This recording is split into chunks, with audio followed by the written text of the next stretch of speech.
Fala pessoal, tudo bem?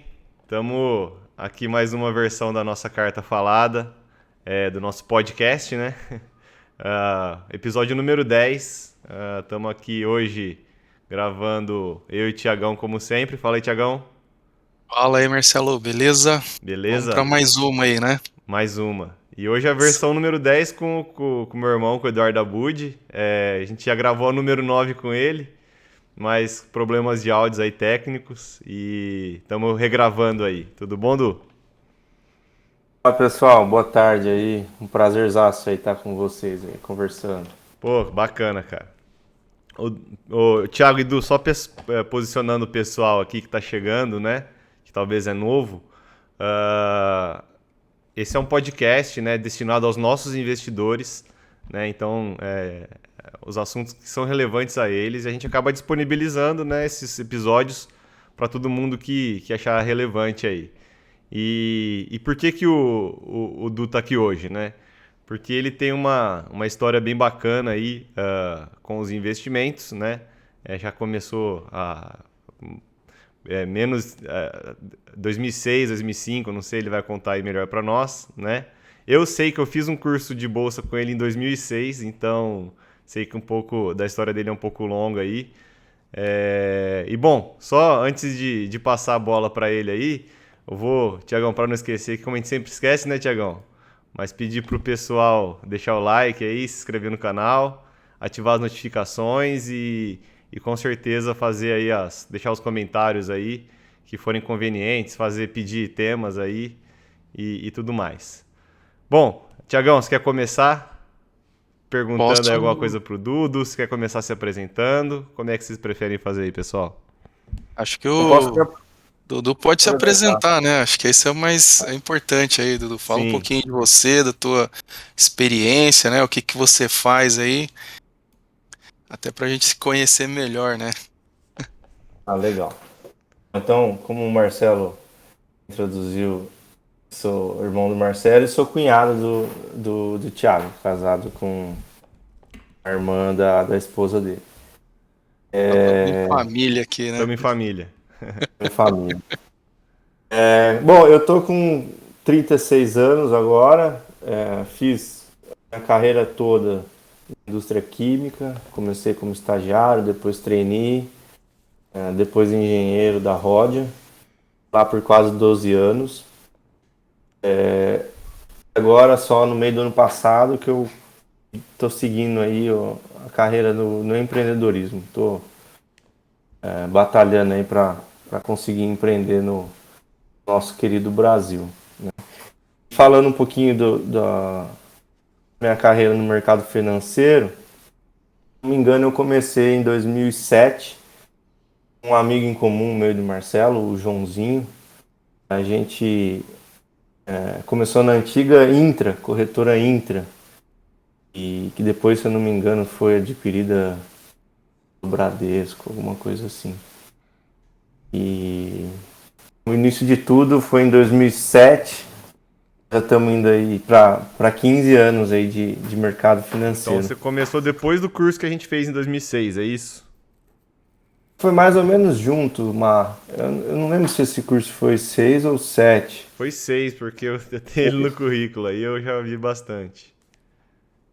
Eu fiz dois cursos na Ancor, agora é Ancord, né? Mas era Ancor. Sim.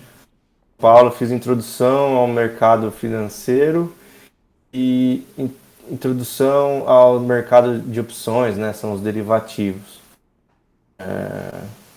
Basicamente, de curso foi isso. Eu li muitos livros já sobre vários temas, mas começou ali com esses dois cursinhos Ancor Uhum. e na Intra, né? Na antiga Intra. Deixa eu ver, eu não lembro quem que comprou a Intra agora, mas também não vem ao caso. Legal. Odu, deixa eu fazer as primeiras provocações aí, Thiago, então. Que eu conheço um pouco da história, né? E eu sei que nessa época aí você pegou um período bom de IPO, né? Como é que foi esse período aí? Foi. Para os primeiros IPOs assim que eu lembro de entrar, foi o da Bovespa, né? Uhum. Bovespa da BMF, que antes de B3 tinha a Bovespa, que era a Bolsa do Estado de São Paulo, Sim. que tinha as ações ali brasileiras, e a BMF era uma bolsa de mercadorias, de commodities separadas, né? Uhum. Depois que teve a fusão das duas, a BMF Bovespa e depois B3. Mas os IPOs dela foi o que teve de maior frisson lá acho que em 2008. E, e esses IPOs foi coisas assim que deu retornos muito bons assim para quem estava ali na bolsa naquela época. Foi um negócio até de dinheiro fácil, entre aspas, né? Se tivesse ali no IPO era quase uma garantia, porque tinha todo esse frisson em volta. E enfim, foi os grandes IPOs, acho que junto com VisaNet, depois virou Cielo, mas era uns IPOs que davam o que falar na época. E aí, Tiagão, tem alguma pergunta aí sobre esses IPOs? Ah, eu tenho, assim, eu não sou um fã de IPO, né? Sempre, desde quando eu comecei, assim, eu sempre fiquei com o pé atrás, para falar a verdade, até nem, nunca tive a coragem aí de entrar em nenhum, né? Mas eu queria saber, Du, qual que é a, tipo assim, na época, né, quando você começou a participar, você estava lá no teu início, né, nessa caminhada aí de investidor, tudo mais. Você foi mais por essa questão, né, como você falou, né, dessa animação aí do mercado, né, tava todo mundo entrando, ou você já estudava, já tinha aí um fundamento por trás aí, né, para estar analisando aí as empresas? Como é que foi aí o que que te fundamentou, né, nesses IPOs aí? Hum. Até então, eu só investia em blue chip, vamos dizer. Era Petro, Vale, os bancos e mineradoras, CSN, Uzi Minas e tal. Não me aventurava em small cap e não me aventurava em empresa desconhecida e tal. A BMF e a Bovespa não eram desconhecidas, como se fossem empresas já muito grandes, muito sólidas, entrando tarde na bolsa. E naquela época, eu não lembro exatamente o que estava acontecendo, mas era uma chance muito grande de você fazer um dinheiro rápido ali. Então, no IPO da Bovespa, que entrei com R$ 5.000. Nesse mesmo dia subiu acho que 34%. Vendi no mesmo dia, então fiz um dinheiro, apesar de ter entrado com pouco, mas fiz um dinheiro relevante na época de forma muito rápida. Para o IPO da BMF, a bolsa criou algumas regras, né? Para a pessoa não entrar em IPO e fazer dinheiro e vender no mesmo dia, ela falou que não podia vender no mesmo dia. Limitou a valor da entrada, acho que a R$ 10.000. Que foi quando acho que a nossa família criou lá as contas do Marcelo e do Henrique. Meu pai queria entrar no da BMF, que era um ganho certo. Meu pai entrou com o CPF dele, com o do Marcelo e com o do Henrique. Entrei com o meu CPF. Mas, como na Bolsa de Valores nada é tão fácil e nada é tão óbvio, né? O IPO da BMF não foi tão sucesso igual da BMF Bovespa. Ele subiu muito pouco no começo, depois caiu um pouquinho, aí já frustrou ali o iniciante, que nem era o meu pai, né? Então, foi algumas coisas que eu lembro, assim, antes da época. Oh, Legal. bem Então você vê bacana. que esse negócio de rateio aí em IPO já era comum, né? Faltar espaço para todo mundo. Começou a surgir, acho que a regra. Depois dessa regra de vender no mesmo. Não podia vender no mesmo dia, você podia vender no dia seguinte. E Descobri IPO, que essa né? regra já caiu, Eles né? Porque, normalmente eles vêm nesse período, né, de mais euforia, né, do mercado. Tanto é que O mercado, quando começou a piorar agora, né, nos últimos 6 meses aí, quantos IPOs não foram cancelados, né? Acho que alguns. Vi bastante notícia mesmo de IPO cancelado, o IPO da Avan, o IPO do Madeiro, do Grupo Madeiro, né? Um dos cancelados. Sim, Esse ano de eleição, muita incerteza também. Acho que as empresas, dois pés atrás para fazer os IPOs, né? sim. E aí, Sem Tiagão, alguma dúvida. pergunta?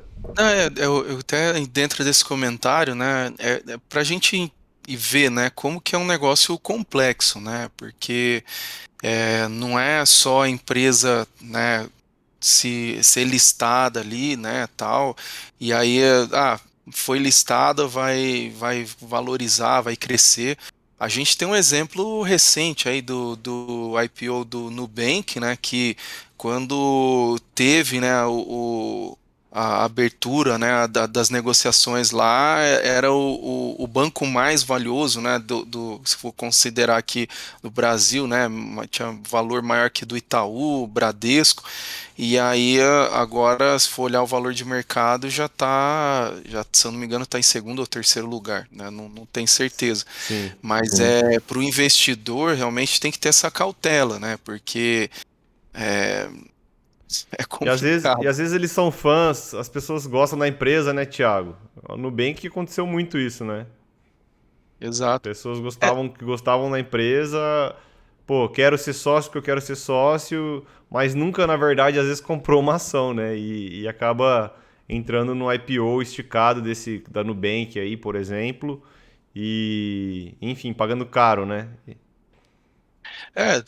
você falou um negócio interessante aí, Marcelo, porque se a gente for parar para ver hoje em dia, rola muito mais essa questão, né, Clubismo. das pessoas elas serem fãs, né, das marcas, né? Então elas acabam negligenciando um pouco ali os fundamentos, os números, e vão muito mais para aquela coisa tipo assim, né? Pô, eu gosto da marca, eu acho legal e quero estar ali no meio, né? Uhum. Isso, né?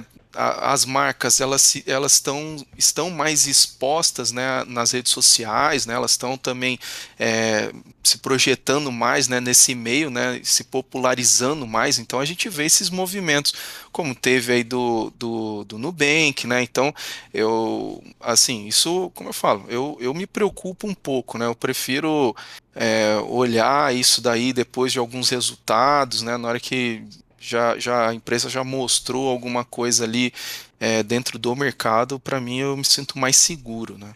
Falando em resultado, Tiagão, e daí até fazendo uma pergunta pro Duque, assim, eu comecei a investir, já tinha a Fundamentos, por exemplo, né, que é o site que dá os dados aí. Sim. Antigamente era muito mais difícil, né, você ter acesso, saber, não tinha quem compilasse nessas informações, até o próprio conhecimento de análise de ação era mais, né, mais restrito. Acho que até por isso que você investia em blue chips, talvez, Duzinho?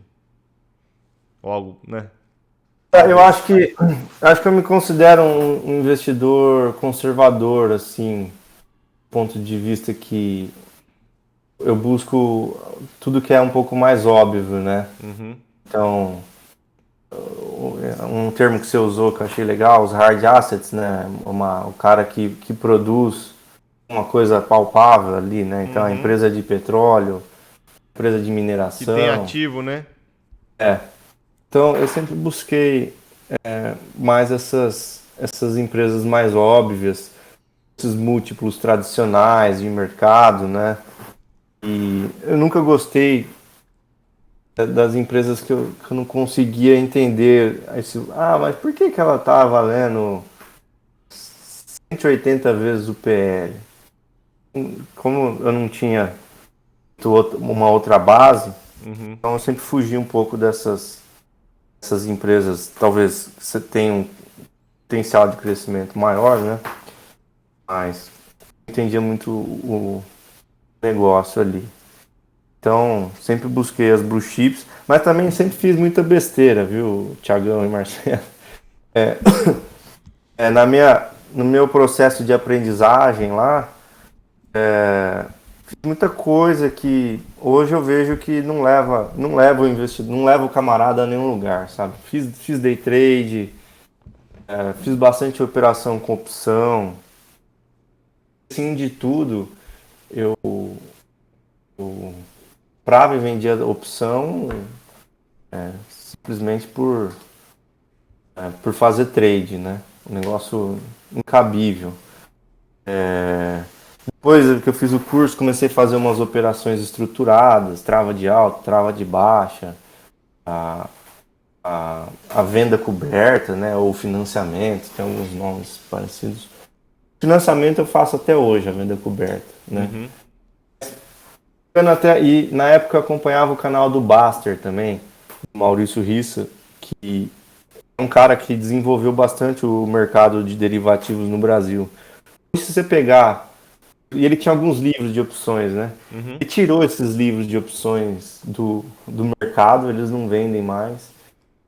Aí eu tava dando uma pesquisada no site, por quê? Porque ao longo do tempo a coisa não se prova, sabe? Ao longo do tempo, se você fizer o mais ou menos, mais ou menos, mais ou menos, ao longo de 10 anos, o trabalho que isso dá. É. Olha só, eles deixaram uma página só do livro. Ó, o que restou do livro é essa página. Se for operar, mesmo venda coberta, opere pequeno. É sempre coberto, né? Nunca descoberto. Então, acho que foi tudo parte do meu aprendizado, sabe? Os erros, assim, conta bastante. Uhum. Bacana. Então fala um pouco da tua carteira aí, Du. Como que Cara, ela hoje, era? Assim, você falou, pô, eu gosto então de empresa que tem uma relação de preço-lucro bacana. É... Bom, já explicando para quem é mais tem conhecimento mais raso aí nas finanças, preço-lucro é o quê? Basicamente é uma conta básica, né? Esse número, o indicador que sai, em quantos anos que essa empresa ela pagaria aí o seu investimento, né? Esse é a relação de preço-lucro da empresa, é mais ou menos essa conta, né? Então, você investe em empresas de preço-lucro aí mais agressivos, né? Mais especificados, vamos dizer assim. E onde estão essas oportunidades? bom, acho que nesses 15 anos, obviamente eu evoluí o modo de pensar, o modo de investir, né? Sim. Até então, até uns 3 anos atrás, eu só investi em ações do Brasil. Uma por conhecimento, dois porque o acesso às BDRs e o acesso ao investidor comum veio há pouco mais de 2 anos, né? A CVM deu a possibilidade, antes era só investidor qualificado acima de R$ 1 milhão, Sim. daí democratizou para qualquer um poder investir em BDR. Hoje eu invisto um pouco de ação nos Estados Unidos, fundos imobiliários e renda fixa. Então, tento diversificar nessas 4 classes, se não pulverizar. Então, devo estar com umas 8 ações Brasil, umas 8 ações Estados Unidos, uns 4 fundos imobiliário e renda fixa basicamente é CDB. Então, cada ano que passou, principalmente com os erros que eu tive, eu tentei aprender. Porque o legal é isso, né? Não é não errar. Errar, acho que é bom errar, faz parte.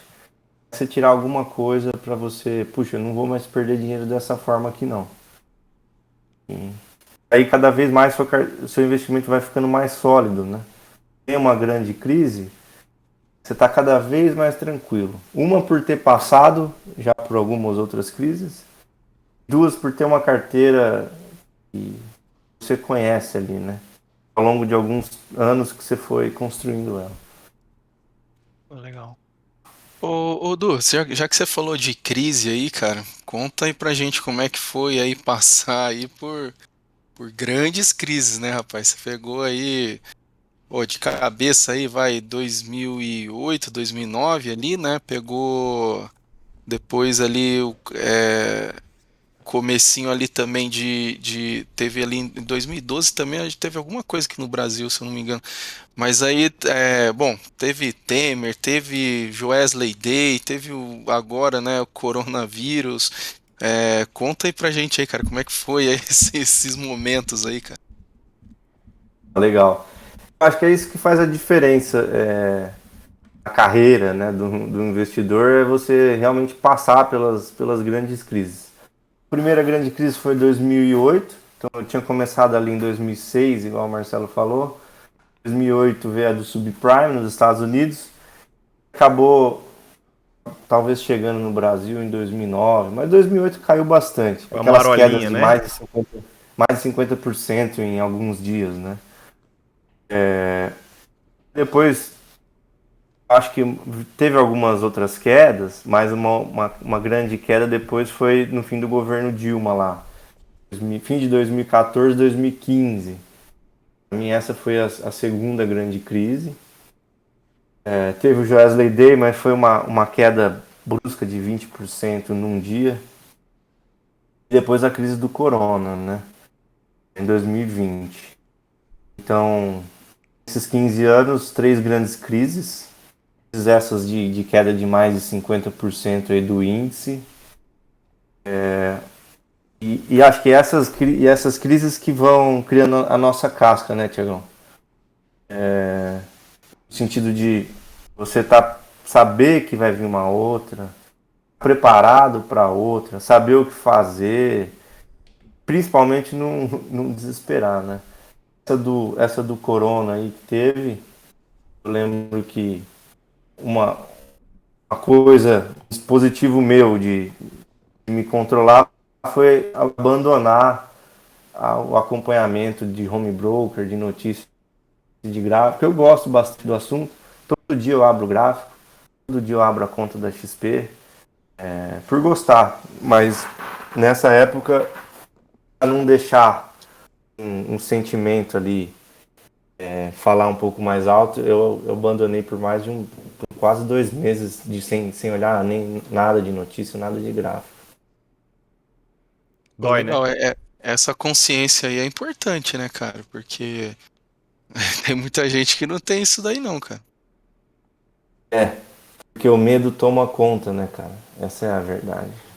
Ou a ganância, né? Poxa, agora que é a baixa, eu vou sair comprando tudo agora. Você, às vezes, tenta tirar um pé atrás e ver a coisa um pouco mais de longe, ajuda nesses momentos, né? O Magro Negro mesmo falou esses dias que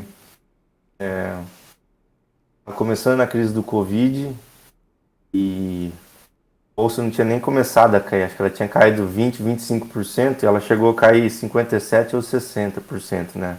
Bateu 63. No começo da queda e ele quase que ele entrou com tudo, né? Tirou tudo do caixa já para entrar de uma vez. E aí ele deu dois passos para trás e falou: Não, eu não sei onde é o fundo, eu vou comprar de pouquinho. Cada dia que passou, ele comprou um pouco para conseguir aproveitar a queda de uma melhor maneira, vamos dizer. Né? Legal, cara. Sim. Ô, Du, mas fala uma coisa aí, que você não falou ainda. Das suas ações, cara. O que você tem aí, que setores, né, que você tem, que você gosta? Onde que estão essas oportunidades de preço-lucro aí, na sua opinião?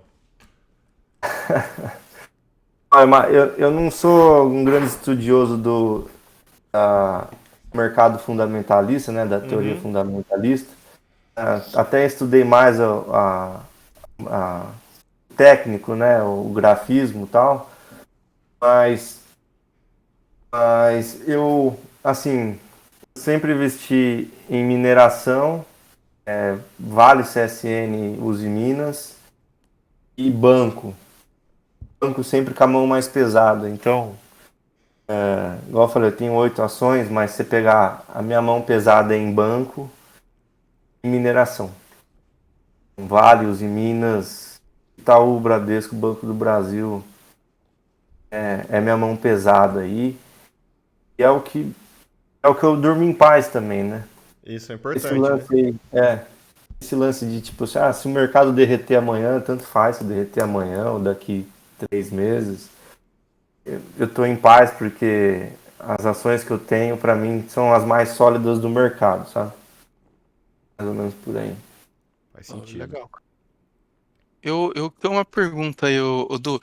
Cara, com toda a tua experiência aí, né, que você já falou, várias crises, né, muitos erros, né, muitos não, né, alguns erros, né, mas, cara, se você pudesse aí dar uma dica aí, uma sugestão aí para quem tá no começo dessa trajetória aí, né, começou a investir agora aí, tá 1, 2 anos aí investindo, qual que seria aí a principal sugestão, dica aí que você daria aí, cara? Titi, eu acho que é o buscar. Qual que seria o atalho do mercado? Para mim, o atalho do mercado é você procurar um profissional habilitado que tá mais tempo estudando. Que nem eu comecei há 15 anos, só que o Marcelo, ele estuda bem mais o assunto, ele aprofundou mais, ele virou um profissional da área. Então, é uma pessoa que está muito mais habilitada a vencer, né? Entre aspas, vencer o mercado financeiro. Porque, na verdade, você vai ter um retorno acima de alguns benchmarks, acima do Ibovespa, acima do CDI, da Selic, que seja.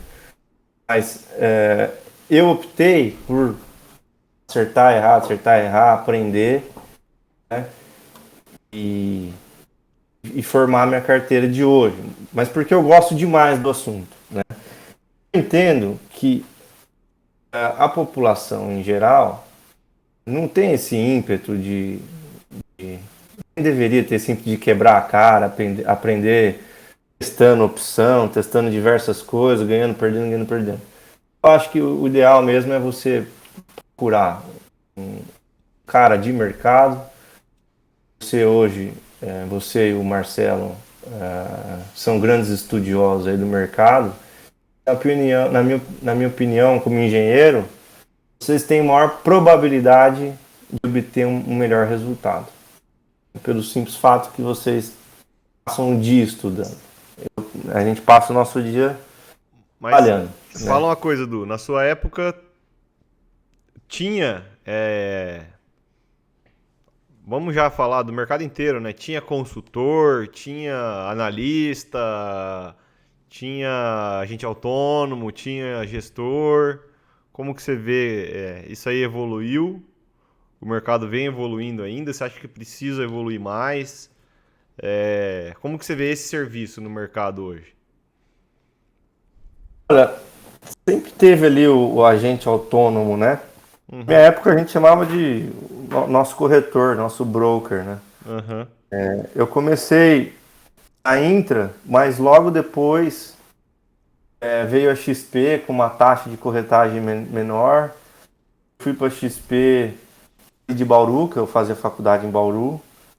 Até um corretor, um broker meu da época foi um grande amigo meu, o Rafinha Samarco. E, mas ele era assim, um cara que estava mais ali para te ajudar no trade, no swing trade, você trocar alguma ideia, passar alguma coisa, mas eu acho que evoluiu um pouco o mercado, né? Justamente porque o leque de produto para o brasileiro afegão médio aumentou. sim. Então, hoje o gestor de capital, gestor de mercado, eu acho que ele tem uma abrangência maior, né? Na minha época era só focado no índice ali, nas ações do índice. Eu acho que até existia, posicionando o pessoal aí, eu conheço um pouco mais da história, por exemplo, da gestão no Brasil, né? Existiam os gestores, né, de carteira, tá? Mas o que acontecia é que eles eram limitados, tanto aos produtos que existiam no banco, que eles tinham, né? Segundo, enfim, a disponibilidade para quem que ele estava disponível esse serviço, né? Tava Hum, disponível só para os high stakes aí, né? Para quem tinha as grandes carteiras. é, Enfim, há 10 anos atrás, 15 anos atrás, para quem tinha 1 milhão, 1,5 milhão de reais e quanto que é isso hoje, né? Se a gente for trazer no valor de hoje, isso aí dá quase 10 pau. Então, é, era um serviço mais restrito, né? era mais restrito. E a XP mesmo, ela cresceu na esteira da guerra, né? Do Do banco, né? gerente de investimento do bancão versus o agente autônomo, né? Ela cresceu nessa esteira, porque o gerente de bancão, eu já me ferrei muito no Bradesco, o cara só me empurrava produto ruim, com taxa exorbitante.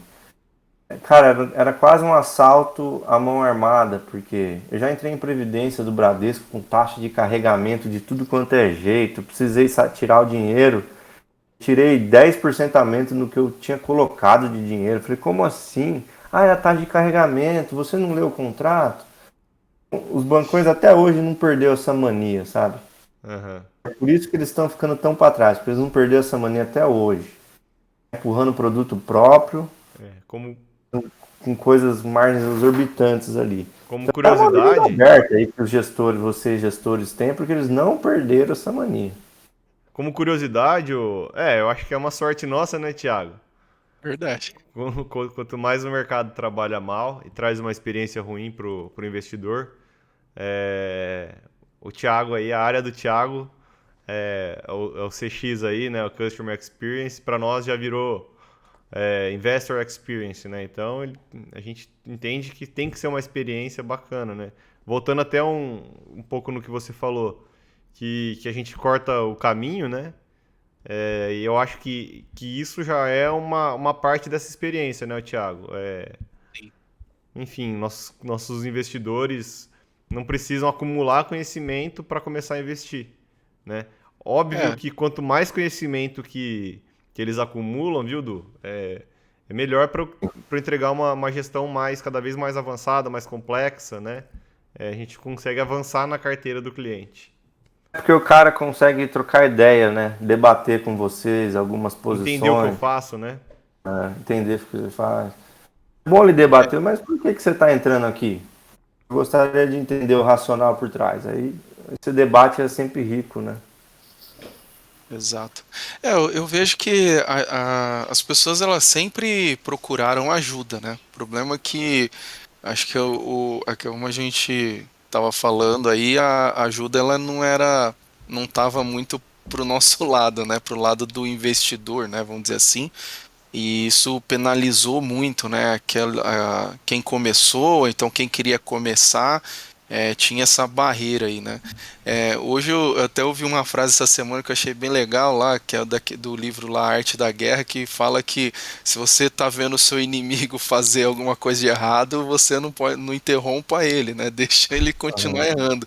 Então eu vejo que os grandes bancos, né? Realmente, cara, a gente não sabe, né? Mas a gente ainda continua ouvindo essas histórias, né? Isso não é que aconteceu lá atrás. A gente ainda continua ouvindo essas histórias. Eu vejo que talvez, né, algum tipo de movimentação, né, de alguns bancos aí tentando é, trazer um pouco mais dessa ideia que a XP, né, colocou no mercado. Mas ainda é muito pouco perto do universo, né? Então, eu penso assim, as pessoas, né, aqui no Brasil, elas, talvez por uma falta de um conhecimento maior, elas acabam confiando bastante no banco, porém, nessa questão de investimento, elas, acho que é aquela coisa, elas ficam com uns dois pés atrás ali, porque existe sim essa desconfiança. Sei lá, a gente vê até pelos números aí da poupança aí, né? Não sei que a gente vê que ainda é um número bem relevante aqui no Brasil, né? Eu concordo. As taxas são muito grandes e a hora que você começa a ver fundo com 2,5% de taxa, mais 20% de performance. Enfim, só um exemplo, né?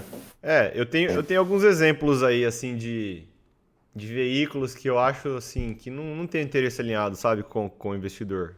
Por exemplo, né, no passado, era muito difícil o acesso a emissões, por exemplo, de ações da Petrobras, né?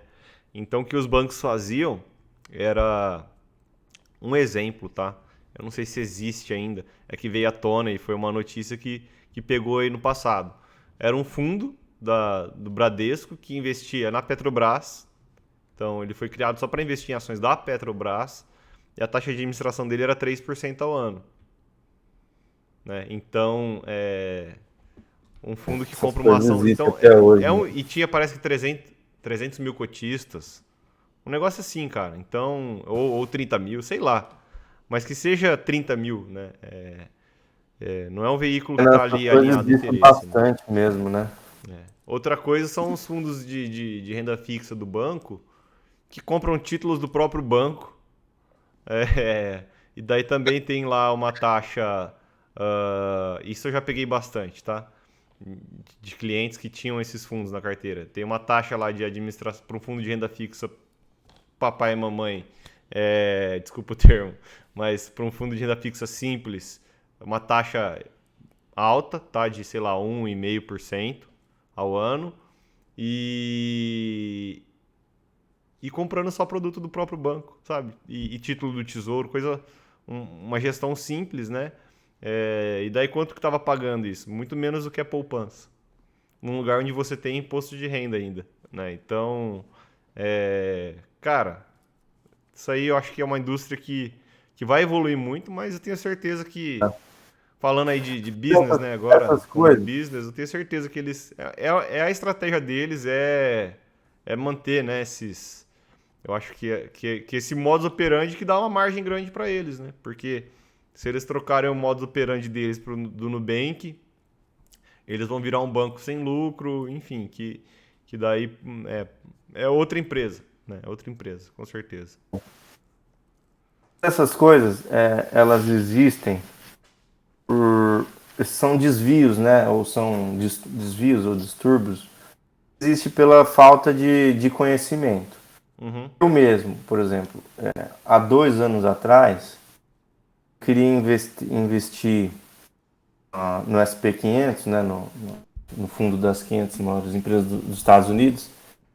Comprei um fundo da Western, Western alguma coisa, SP500, papá, o nome lá. Basicamente o fundo replica o SP500, que tem 1,5% de taxa de gestão, 20%, tem 20% de performance, replicar o SP500. Eu tenho um pouquinho lá, acho que eu tenho R$ 5.000, mas eu tenho isso daí ainda. Eu fui descobrir, acho que no fim do ano passado, que tem o ETF VVB11, que replica também o SP500 com muito, mas muito menos custo. O uhum. fundo está lá para quem não, para quem. Um adendo aí, Du. Acho que uma parte O educacional que eu falo, bacana.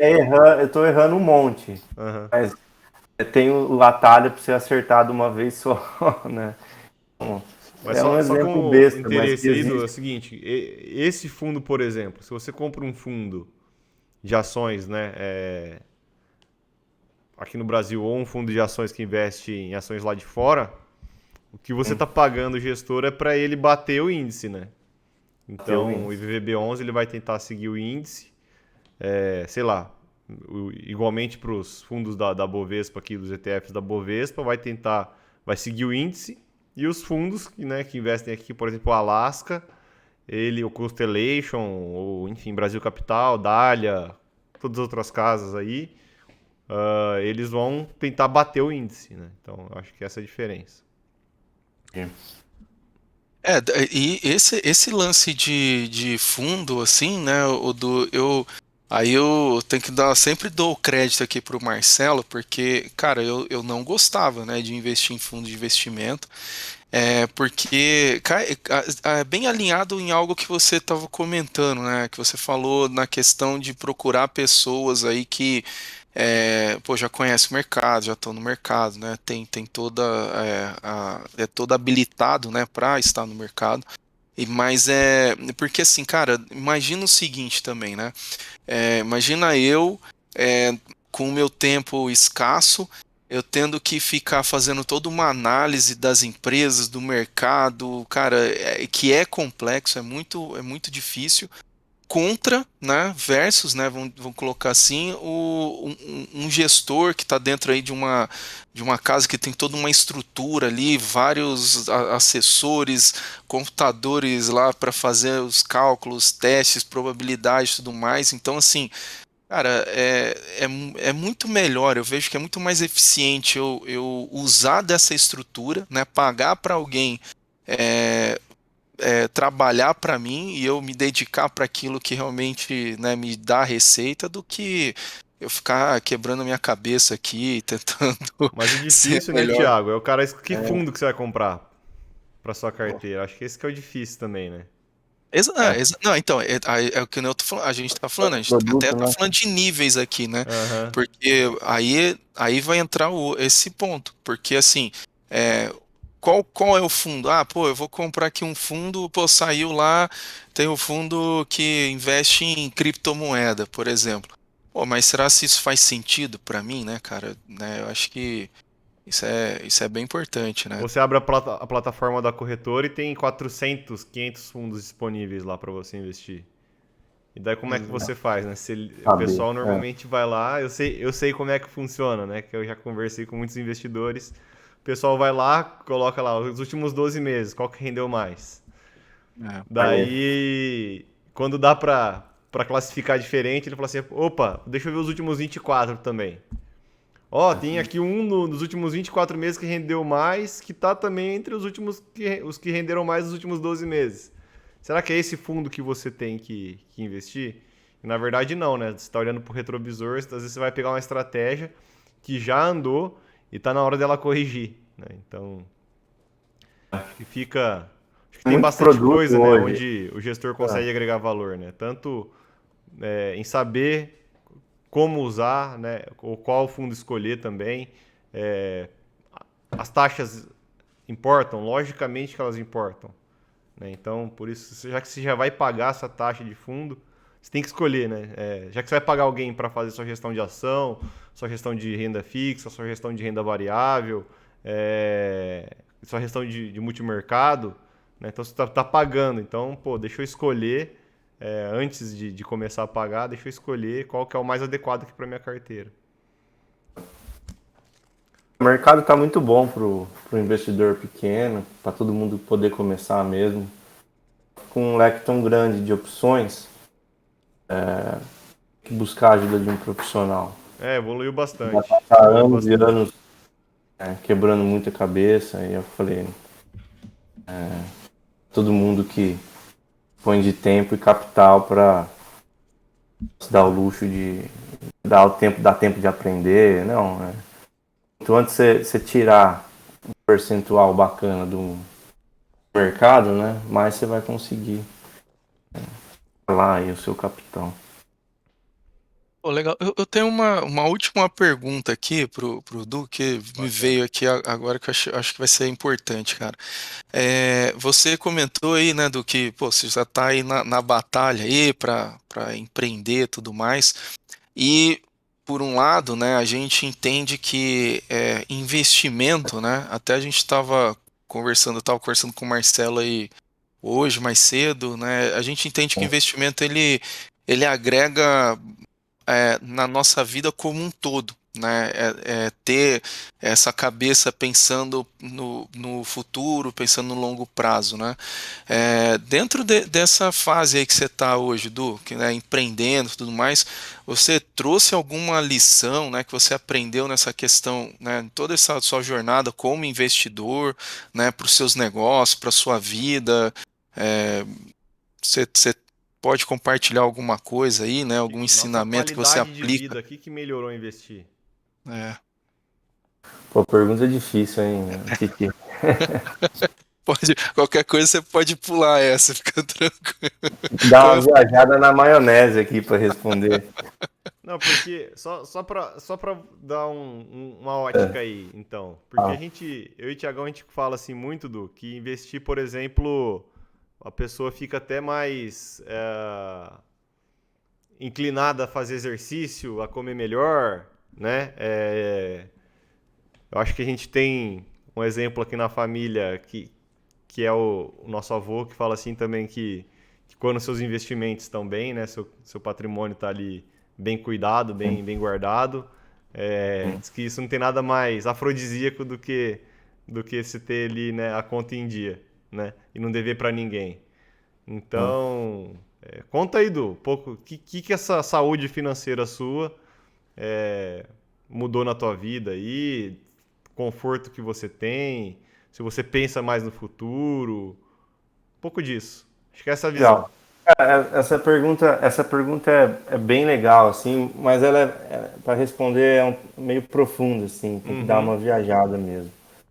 Eu acho assim, o, até voltando antes, uma coisa que eu até falei no episódio anterior que não deu certo, e a gente teve que gravar de novo, uhum, mas foi assim, quando eu ia começar a investir, comecei ali com R$ 5.000, pouco dinheiro, e, e era o começo de tudo. A bolsa devia ter 200 mil investidor pessoa física, hoje está batendo 3 milhões. E eu lembro que um parente nosso falou pro meu pai, não, poxa, não deixa seus filhos fazer isso, não deixa fazer isso, porque bolsa é difícil, bolsa é para profissional, é para quem vive disso, é para quem está no meio. O pai falou assim, olha, ô fulano, primeiro, meu filho vai começar com pouco dinheiro, ele está querendo aprender um negócio novo. O fato dele estar começando a investir, fizer ele estudar o assunto, ler livros, ler jornal todo dia, para estar por dentro do mercado financeiro, para mim ele já ganhou. Pode perder tudo que ele já ganhou. Então, isso aí me mostrou que o meu pai, né, por todos os, talvez, deficiências, o tanto que nossos pais não têm, sabe, um quê ali de. pensamento avançado, next level. Então, é um cara que nunca fez parte disso, mas queria que o filho conhecesse um negócio novo. E realmente me fez assinar o Estado de São Paulo, na República. Eu assinava os 5 anos de República, eu assinei o Estado de São Paulo. Eu li o Valor Econômico, eu estava sempre lendo livro, comprei diversos livros para ler sobre o assunto, estudei. Isso por si só me fez um cara com um pouco mais de conhecimento, né? Você começa a se sobressair de alguma forma. E, agora, eu me considero um cara que pensa no futuro, que está preocupado com o futuro. Então, por que eu invisto? Eu invisto para ter uma velhice tranquila. Então, eu tô pensando na minha velhice. O que eu falo para minha esposa é o seguinte, assim, eu vivo, a gente não sabe o dia de amanhã, né? Só Deus sabe, mas eu vivo com a certeza de que eu vou passar dos 90 anos. Eu vivo com essa certeza. Se Deus quiser, se Deus permitir, eu vou viver mais de 90 anos. Como é que eu quero estar depois dos 80, que você já não tem mais aquela força física para trabalhar, né? Aquele lance do seu suor, você tirar os seus rendimentos mensais, você não vai ter. Então, trabalhar agora, criar uma condição muito boa, você ter um conforto muito bom durante a velhice. Eu vejo meu avô paterno com uma condição muito boa financeira, mas ele construiu ao longo do tempo um patrimônio, né, que hoje permite, ele trabalha até hoje, até os 92, mas não precisaria. Né? Então, eu acho que começar a investir lá atrás me deu essa ideia, e pode parecer muito óbvio, até besta, sabe, Titi? Mas dos amigos que eu cresci, não são todos que têm essa consciência, sabe? Já fala, você é pão duro. Não, não é que eu sou pão duro. Tudo que eu ganho, eu tiro 20%, invisto, vivo com os outros 80%. Deixando de curtir a vida? Não, de jeito nenhum. Só não tô curtindo a vida com 100% que eu ganho. Eu tiro um pedaço para investir todo mês, para o bolo do investimento crescer, né? Tem que ter duas preocupações. A preocupação do bolo do investimento crescer, aí para a sua velhice mesmo. Uma outra preocupação é para o seu rendimento mensal, para o fruto do seu trabalho ali, de segunda a sexta, das 8 às 6, também aumentar, né? Se você tiver essas duas preocupações, acho que não tem muito como dar errado. Legal, cara. Bom, Bacana. respondeu super bem aí, cara. Tem Gostei. que viajar um pouco, né, mas... É, Não, cara, achei nossa legal visão aí. é que investimento é uma troca, né, ô Tiagão? Troca Exato. sempre, né? Então, em Mas tudo que você eu for me sinto investir é muito uma bem, troca. sabe, de ter um pensamento de longo prazo, porque não é todo mundo, sabe? Vários colegas, assim, falam, a vida é hoje, vive hoje, porque você não sabe o dia de amanhã. Como é que ele pensa? Ele fala assim, é mais ou menos assim, gasta tudo hoje, porque amanhã você pode estar morto. Eu penso ao contrário, eu tenho certeza que eu vou viver aos 90. Provavelmente você Eu vai estar quero estar bem, vivo. eu quero estar bem aos 90, entendeu? Ué, Pô, se a já. expectativa de vida do brasileiro, sei lá, 70 e poucos anos, É, provavelmente você vive no mínimo até essa idade, né? Provavelmente. Então, não eu tem quero por um que você plano não de se saúde preparar, né? bom, quando viajar, ficar em hotel 5 estrelas. Pô, então tem que ralar e poupar também, né? É. Já que a gente está nesse momento filosófico aí, né, profundo, tem uma citação do Sêneca, né, que ele fala, eu acho bem legal, que ele fala que você vê, né, a vida como se, né, não tivesse amanhã, se for, tipo, vai acabar a qualquer momento, isso pode te levar para uma vida, né, de libertinagem, né, uma pessoa que faz muita besteira, né? Porque às vezes a vida não acaba amanhã, né? Mas é importante você viver cada momento como se fosse o último, né? Então, realmente, é, essa pequena mudança aí, ela traz aí, acho que, bastante benefício, porque a gente sempre vai procurar fazer o nosso melhor agora, que é o que está no nosso alcance, né? Principalmente, né, pensando lá pro futuro, né? Pro nosso eu do amanhã, né? É, o Axiomas de Zurich, eu já vou falar de novo dele, ô Tiagão. É, Esse livro é legal. Fala ele fala de que poupar, né, todo investimento é especulação, né, Duzinho? Segundo Axiomas de Zurich. Então, acho que assim, o recado que a gente deixa aí pro pessoal é que especulem bastante no futuro, né? Especulem bastante, mas pensando lá na frente, né? Não pensando no curto prazo, né? Então, especula que você vai viver bem, que você vai estar vivo e que você, enfim, já que você vai estar vivo até 80 anos, é bom você cuidar da sua saúde do seu corpo, porque você quer andar com 80 anos, né? Então vamos especular que a gente vai ficar vivo até 80 anos e para isso vamos começar a poupar já, né? Começar a investir também, né? Tanto na saúde quanto na vida financeira aí. Acho que esse é o grande lance, sabe? Que vocês aí, como educadores financeiros, é um ponto-chave aí a ser trabalhado, é incentivar o brasileiro a poupar. Porque hoje, bem dizer é que não poupa, né? Não existe essa cultura muito forte. A gente tem, mas eu acredito muito em boa prática. Para mim, a boa prática é você não só gastar menos do que ganha, poupar de 20 a 30%. Pô, tenta criar esse costume. Às vezes, no começo da vida não dá, em algumas fases não dá, mas poxa, eu acho que sempre é uma coisa que a gente tem que pôr na nossa cabeça, né? De poupar 20%. Você não está sendo Não sei se é o todo... Nigro ou o Perini que fala, né? Algo parecido, que fala assim: se você tiver numa emergência e você precisasse viver com 20% a menos, você iria fazer. Então começa já, cara, né? Porque isso muda o futuro, né? Com certeza. Eu acho que a mensagem que fica aí é que investimento muda o futuro aí. Dá pra Beleza, poupar pessoal? 20%, Mais alguma sim. consideração aí? Acho que Não, é isso, pessoal. Da minha parte, fechou também. Muito bom o papo aí, cara. Obrigado aí pela oportunidade. Eu realmente fico feliz aí de poder contribuir de alguma forma, de participar aí do podcast de vocês. Não, um bate-papo informal, né? E eu acho que sua história aí como investidor pode trazer bastante ensinamento aí pro pessoal. Por isso que a gente te chamou para conversar aí. E com certeza uma próxima vez vai acontecer, né, Tiagão? Certeza. Tem bastante assunto ainda aí, cara. É isso aí.